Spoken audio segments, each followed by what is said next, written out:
Okay, so we are in a little bit of a different filming location today. I'm actually on my porch. My dog is playing outside and it's nice for the first time in a few days. It's not raining, so I figured I would let him play outside. But that being said, he has a little bit of separation anxiety, so I figured I would be out here just so he knows where I am. So if you hear like his tags jingling or if the camera angle shifts suddenly, he probably ran into the tripod. But today I am going to be doing my TBR Bakery TBR. TBR Bakery is a TBR game that I play every month, and September went pretty well. It is right now September 26th, and I had 5 books last month. I finished 3 of them, and I am still working on 2 of them, the big 2. So I finished One for the Money, and I also watched the movie. It was a recommendation from one of you guys, and I really enjoyed the movie. I think they brought it a little bit more current.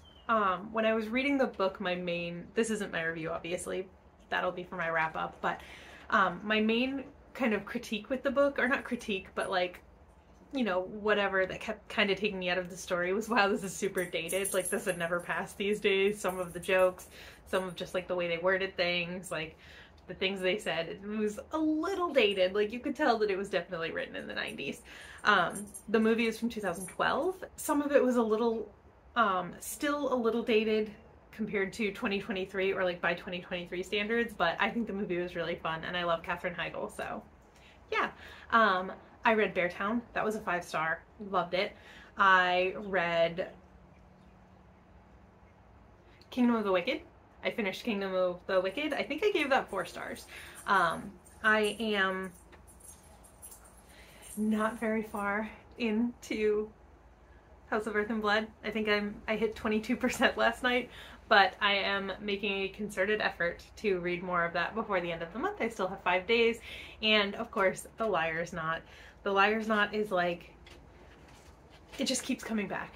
Every TBR, it just keeps coming back. I can't seem to get through it, and at this point, I'm almost wondering if so I keep saying like, oh, I really love it, I enjoy it. Like, I really enjoyed the first book, I gave it 4 stars, but for some reason The Liar's Knot, I can't get through it, and I'm almost kind of like, do I not like this book? But I'm gonna keep trying, and I still have 5 days to make some more progress with that.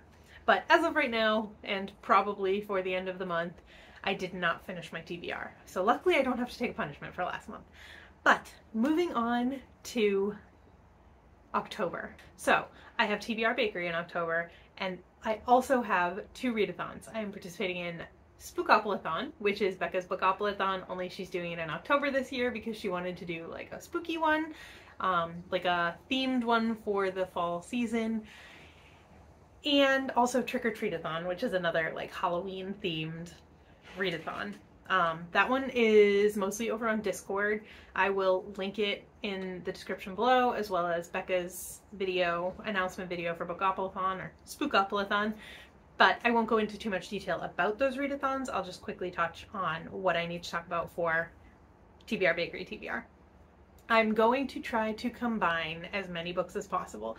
I know there are some people out there in the world that I seriously admire who try to read a separate book for every prompt for every separate readathon. That's not me. I couldn't even read 5 books in September. So we are going to try our hardest to combine as many prompts for all 3 readathons as possible. For Becca's Spookopoly-thon, I'm going to roll as I go. So for that one, at least, there's not really a lot of pressure. Whenever I finish a book, I'm going to roll again, and I get to however many books I get to for that one. But that being said, every roll I will still try to combine them with books that are already on my other 2 TBRs. I will do my first roll in this video, so you will know before the end of this video what my first book for Spookopoly-thon will be. However, my Trick or Treat-a-thon TBR will be a separate video. Maybe, if I can get around to it. But if any of the books overlap with that, I will let you know, because I already know what I'm reading for that. I already planned it, and that being said, I am going to be trying to use the books that I picked for Trick or Treat-a-thon for TBR Bakery, but we'll see how that goes when we see how the rolls go. Okay, I think that's it. That's a lot of talking. I'm sorry, I know this is a super long intro, let's get into the October TBR bakery. Roll number 1 is a 5. 3, 4, 5. We have a cupcake, and that is a 5-star prediction. Okay, so roll number 1 landed us on a cupcake, and that got us a 5-star prediction. So for this one, I am going to continue my reading from August, and I'm going to read the second book in the Alanna series, and that is In the Hand of the Goddess by Tamora Pierce. I love this series, and this is kind of a cheat because I already know this is a 5-star book. It's a reread. This is one of my favorite series from when I was a kid. This copy I have never actually read, so I don't know if I'll try to get this from the library, just to not let anything happen to this copy, but yeah, I love this series, and if you have not read the Alanna series by Tamora Pierce, you should. Roll number 2 is a 6. 1, 2, 3, 4, 5, 6. We have a donut, and that is an ebook. Roll number 2 got us a donut, which got us ebook, and for this I will be reading Spy Family Volume 3 by Tatsuya Endo. I read, obviously, the first 2 volumes, and the first volume didn't really wow me, but the second one kind of got the plot moving a little bit more, so I'm a little bit more interested in continuing. So I will be doing that. Spy Family, if you don't know, it's been very popular on BookTube, so you might know already, but if you don't know, we're following Twilight, who is a spy, and he has a mission that has to do with a very elite private school. So he has to find a fake daughter and a fake wife and get the daughter into this private school to complete his mission. And that's pretty much as far as I've gotten so far. That's it. Roll 3 is a 3. 1, 2, 3. We have another donut. And that is author Sarah. So it's just an author whose first name is Sarah. Okay, roll 3 got us a donut, and it got us author Sarah. So, I mean, obviously that just means that I have to read a book by an author named Sarah. There are plenty to choose from. For this one, because it is October, and also this is one of the books that's on my Trick-or-Treat-a-thon TBR. I'm not going to mention every single one that is, but if I remember, I'll let you know. So for author Sarah, I had one on my Trick-or-Treat-a-thon TBR, so I stole that one, and it is Yeast of Eden by Sarah Fox. This is kind of deep in a series. Honestly, I don't even remember what the name of the series is, but it will be on the screen. And yeah, it's just a cozy mystery series, so they're all about the same. If you've read one, you've probably read them all, but they're just comfortable. So yeah, that's what I will read for author Sarah. Roll 4 is a 1. So that is a cake. Back to the last cake, oh no. So we go, ooh. I don't quite remember what my rule was about this, so we're just gonna pick another card. Okay, and it is a 4+ word title. Okay, roll 4 got us a cake, and it was back to the last cake slice, so then I had to pick another one, and I got a 4+ word title. So for this one, I'm going to read Murder at the Taffy Shop by Maddie Day. I really enjoyed this series. This is the second one in a cozy mystery series, but this one is, what's it called? The Cape Codder's Cozy Book Club Cozy Mystery, something like that. But it takes place on Cape Cod, and if you don't know, I am from South Shore, Massachusetts, right near the Cape. That's where I grew up. So I just really like books in that setting, and this is, I think, the first series that I've ever read that actually takes place on the Cape. Everything is made up, of course, but I just really like that as a setting. It's not super fall vibes, but it is a cozy mystery, so there's that. Okay, next roll. I think it's roll 5. Is a 6. 1, 2, 3, 4, 5, 6. Another donut. And it is a free pick. Roll 5 got us a donut, and that was a free pick. So for this one, I picked a book that I've been wanting to read for a long time, but I just haven't gotten around to it. I found it at a good price while my husband and I were out shopping a few weeks ago, so I picked it up, and this is a perfect time to read it, and that is The Love Hypothesis by Ali Hazelwood. Ali Hazelwood has been super popular recently. I have not read anything by her. All I know is that it's like, she basically writes Star Wars fan fiction, and that's what all of her books are. So I'm interested in that. So this is following a third-year PhD candidate named Olive Smith. She doesn't believe in lasting romantic relationships, but her best friend does. And that's what got her into this situation. The trash truck is going by and it's really loud, so I'm sorry if you can hear that in the background. But this looks like it might be like a fake dating, fake boyfriend type situation. So that's fun. Roll number 6 is a 5.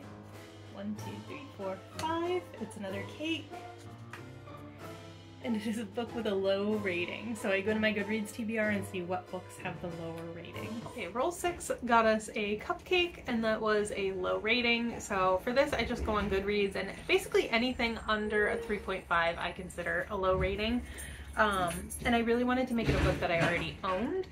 So for this, I went to, like I said, I went to my Goodreads. I sorted my TBR by low rating, and what I came back with was the book Payback and a Bottle of Merlot. I own the ebook, and it was like a 3.42. It was low. It was lower than 3.5 at least.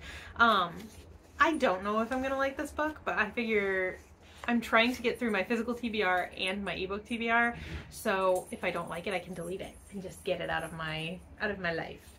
So I'm gonna give it a shot. It seems like it's a book about a woman whose husband, oh, good boy, you didn't knock into the tripod, thank you. A woman whose husband cheats, and so her and her friends kind of get revenge. That's what I got from the synopsis. And that's all I know about that one, so I'm gonna give it a shot. Oh, he's running through the mud. Okay. And roll 7 is going to get us to the end spot, but we're just going to roll for fun anyway. And it is a 3, so we go whoop. And it is, oh no, a punishment next month if I don't finish. And roll 7 got us to the end, and that one I got a punishment next month if I don't finish this TBR. So that's great. Hopefully I do better this month than I did last month. I did pretty well in August, so I can't say anything about August, but September was not a great reading month for me. So hopefully I do better in October than I did in September, because I do not want to take a punishment, but if I have to, you know, if you saw the last time I got that, I picked a paper out of the mug of chastisement, so I will do the same in November if that happens. Okay, and now let's just quickly go over the roll that I did for Becca's Spookopoly-thon. Okay, so for Spookopoly-thon, I decided to roll as I go, so I figured I would include my first roll in my TBR video here. I have my little piggy paperclip moving piece, I have my 2 dice, I filled out the cards. Don't mind my board, I tried to like color it in. I have a black and white printer, so I tried to color it in to make it look a little bit less boring. Didn't really do much, but so yeah, just ignore that. So let's see what my first roll is going to be. Okay, a 7. So 1, 2, 3, 4, 5, 6, 7. Okay, we are starting off with a chance card, so that's a little scary. All right, let's see. This is my official first book for Spookopoly-thon. Oh, Murder at the Toffee Shop by Maddie Day. Okay, that's actually on my other TBR, so this is actually perfect. So that was pretty straightforward. I didn't have to pick a book, it picked it for me, and this is actually a book that I'm going to be able to triple up on and use it for all 3 readathons. So I will be reading Murder at the Taffy Shop for Spookopoly-thon, TBR Bakery, and Trick or Treat-a-thon. So that could not have gone better. Thank you, chance cards, you were in my favor. Okay, so that is gonna wrap up this video. I hope I touched on everything. I touched on Spookopoly-thon, Trick or Treat-a-thon, which I am probably gonna do a different TBR for, and TBR Bakery. That's it. So these are the only physical books that I have for the month. Everything else is ebook and audiobook. But let me know if you've read any of the books that I mentioned, if you're participating in Spookopoly-a-thon or Trick or Treat-a-thon. Again, I will leave all of that information down below if you're interested in checking them out. Trick or Treat-a-thon, you kind of have to join before October 1st, so I don't know how much good that'll do you, but you can still check it out. I think you can join after, but you have to use a pre-made board instead of picking your own prompts. But I'll link it down below anyway, just in case. And that'll do it for this month. I will see you in the next one. Bye!